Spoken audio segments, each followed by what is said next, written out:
दोस्तों, लोग आपको गंभीरता से क्यों नहीं लेते? यह 5 गलतियां सुधारो, निश्चित ही लोग आपको गंभीरता से लेने लगेंगे। क्या आपने महसूस किया है कि आप 4 लोगों के बीच खड़े हो और आप कुछ कहना चाह रहे हो लेकिन आपकी बात कोई सुन नहीं रहा? वहीं आप अगर किसी को कोई सलाह दे रहे हो तो आपकी बातों पर लोग बहुत ज़्यादा ध्यान नहीं देते, बहुत ज़्यादा रिएक्ट नहीं करते। तो यह मानने में कोई बुराई नहीं है कि लोग आपको सीरियस नहीं ले रहे हैं। जाने अनजाने में कहीं ना कहीं हमारी कुछ आदतें ऐसी खराब हो गई हैं जो हमें लोग सीरियस नहीं लेते। आइए जानते हैं वो 5 आदतों के बारे में जिससे लोग आपको सीरियस लेना शुरू करेंगे और आपके लाइफ की इस विषय को लेकर 90% शंका बिल्कुल जड़ से खत्म हो जाएगी। आज हम मीठी मीठी बातें नहीं, कुछ कड़वे सच जानने का प्रयास करेंगे। कुछ ऐसे सच जो आपने सुने भी होंगे और लाइफ में सुधार करने का कभी प्रयास भी किया होगा, क्योंकि कुछ सच्चाइयां हमें पता रहती हैं लेकिन उनके बारे में हम इग्नोर करते रहते हैं। लोग हमें गंभीरता से इसलिए नहीं लेते क्योंकि हम बातें बड़ी और काम छोटे करते हैं। जरूरत से ज्यादा बोलना, बड़ बोले बोल बोलना। कोई हमें कुछ भी पूछता है, हम 1 मिनट में अपनी राय देने लग जाते हैं। हर बात पर राय मत दिया करो, अपने शब्दों की वैल्यू को समझो। जो शब्द हम बोल रहे हैं उनका महत्व समझो। हमें ऐसे किसी से ज्यादा फालतू में नहीं बोलना चाहिए। ज्यादा लंबी लंबी मत फेंका करो, क्योंकि ज्यादा झूठ बोलने से या ज्यादा जरूरत से ज्यादा बोलने से कोई फायदा नहीं होता, रिजल्ट 0 होता है। लोग क्या करते हैं कि ज्यादा लंबी लंबी फेंक के अपना बड़प्पन जाहिर करते हैं लेकिन उनका रिजल्ट हमेशा 0 रहता है। इसलिए लोग भरोसा करना बंद कर देते हैं। और भरोसा समाज में क्यों होता है? लोग कहते हैं कि फलाना आदमी तो मेरा भरोसा ही नहीं कर रहा, क्योंकि तुमने जरूरत से ज्यादा अपनी बातों को बढ़ा चढ़ा कर कहा है। इतनी आपकी हैसियत नहीं थी।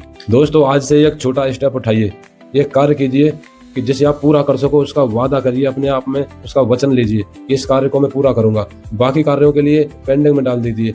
बोलिए कि सोच कर बताऊंगा या सोच कर करूंगा।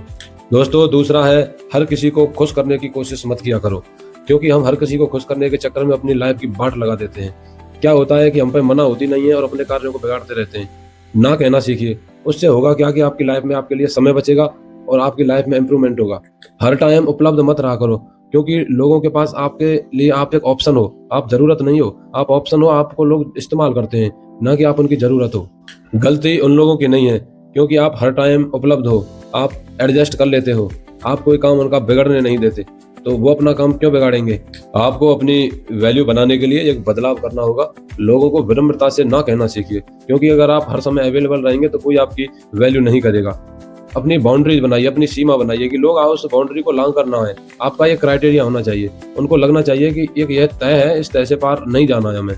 दोस्तों, सहायता करना कोई बुरी बात नहीं है, लेकिन अपनी कीमत पर नहीं। हाँ, अगर आप फ्री हो तो आप सहायता कर सकते हो, वरना अगर आप हर समय अवेलेबल रहोगे तो लोग बोलेंगे कि इसके पास कोई काम नहीं है, ये ऐसे ही खाली बैठा रहता है। तो लोग तो बात बनाएंगे ही अगर आप फ्री हो तो।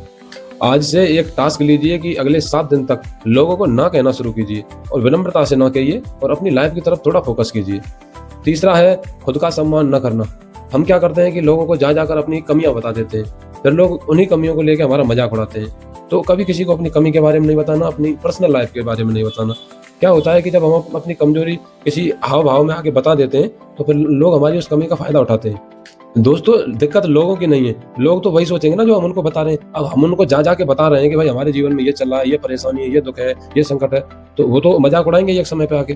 तो अपनी कमजोरी किसी को मत बताओ, अपनी कमजोरियां अपने अंदर रखो और अपनी जो अच्छाइयां हैं उनको भी किसी को मत बताओ। जब कोई अचीवमेंट होती है तो समाज में तो पता चल ही जाता है कि क्या अचीवमेंट है, लोग जानना चाहते हैं। मेरे हिसाब से तो कोई चीज किसी से छुपी होती नहीं। तो अपनी वैल्यू समझो, अपनी इज्जत समझो। आज से 7 दिन तक एक छोटा टास्क लो कि किसी से कोई मजाक नहीं करूंगा, किसी से कोई फालतू बात नहीं करूंगा, व्यवहार सबसे अच्छे रखो। क्या होता है, इन चीजों से फर्क पड़ता है। ऐसा करने से लोग आपको धीरे धीरे सीरियस लेना शुरू कर देंगे, आपकी वैल्यू करेंगे, आपको समझेंगे। मित्रों, लोग आपको सम्मान इसलिए भी नहीं देते कि आप अपनी बात के पक्के नहीं हो, अपने टाइम की वैल्यू नहीं करते। अगर किसी को बोला है कि मैं 6 बजे फलानी जगह चला जाऊंगा, तो 6 बजे से 6:05 भी नहीं होना चाहिए। आप 5-7 मिनट पहले पहुंच जाओ।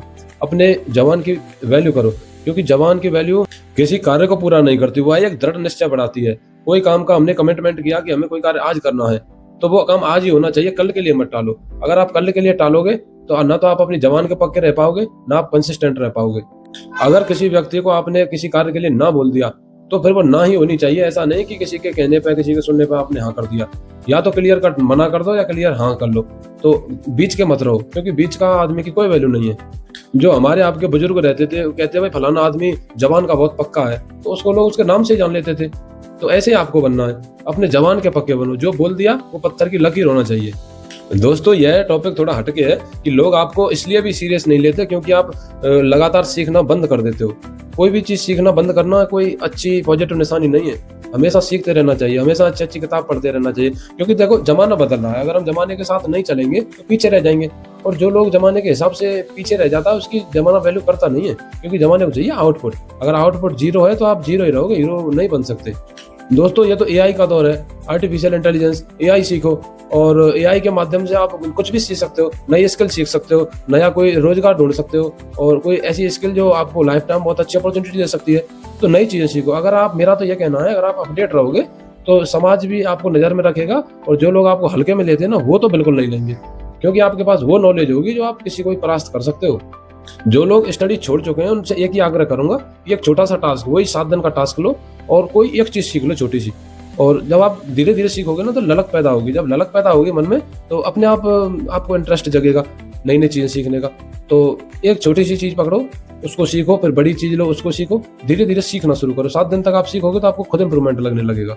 लोग आपकी रेस्पेक्ट क्यों नहीं करते, इसके लिए मैंने आपको तकरीबन 5 पॉइंट बताए और आपने बड़ी ईमानदारी से सुना भी।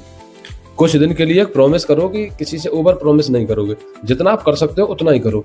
किसी से फालतू प्रॉमिस मत करो कि मैं इतना कर दूंगा। लोगों से ना कहना शुरू करो, अपनी एक बाउंड्री बनाओ कि ऐसा नहीं कि कोई भी गुस्सा चला रहा है। अपनी एक बाउंड्री बनाओ, लोगों से ना कहना शुरू करो रेस्पेक्टफुली। उससे क्या होगा कि आपकी एक इमेज अलग क्रिएट होगी और आप अपनी लाइफ की तरफ, अपने जिंदगी की तरफ झांक के देखो और उसको इम्प्रूव करो। लोग अपने आप इज्जत देने लगेंगे। अपने बारे में किसी से कोई मजाक मत करो, अपने कमजोरी किसी को मत दो, अपने बारे में किसी से को वो चीज मत बताओ जो आपको लगती है कि लाइफ में इस चीज से मुझे दिक्कत हो सकती है। सीधी सी बात है, अपनी कमजोरी किसी को मत दो। अगला कि अपने टाइम से पहले पहुंचो। आप कहीं जा रहे हो, किसी मीटिंग में जा रहे हो, स्कूल जा रहे हो, नौकरी पे जा रहे हो, खेत पे जा रहे हो, तो टाइम से पहले पहुंचो, 10 मिनट पहले। अगर आप टाइम की वैल्यू करोगे तो टाइम भी आपकी वैल्यू करेगा। तो समाज में किसी से किसी की बुराई मत करो, केवल सेल्फ इंप्रूवमेंट पे बात करो। अगर आप किसी की मदद कर सकते हो तो करो, बहुत अच्छी बात है। अगर आप नहीं कर सकते तो किसी की जीवन में फालतू में दखलंदाजी मत दो, क्योंकि सब लोग स्ट्रगल कर रहे हैं, सब लोग अपनी जिंदगी जी रहे हैं। आप उतना ही इंटरफेयर करो किसी की लाइफ में जितना आवश्यकता है, अन्यथा बिल्कुल मत करो। जो जैसी जिंदगी जी रहा है जीने दो। अगर आप कुछ बदलाव करना चाहते हैं तो आपका स्वागत है, आप करिए। दोस्तों अगर कुछ गलत कहा हो तो माफी चाहता हूँ, पर जो बिंदु मुझे अच्छे लगे, जिन पर मैं बोल सकता था, आपको राय देने का प्रयास किया।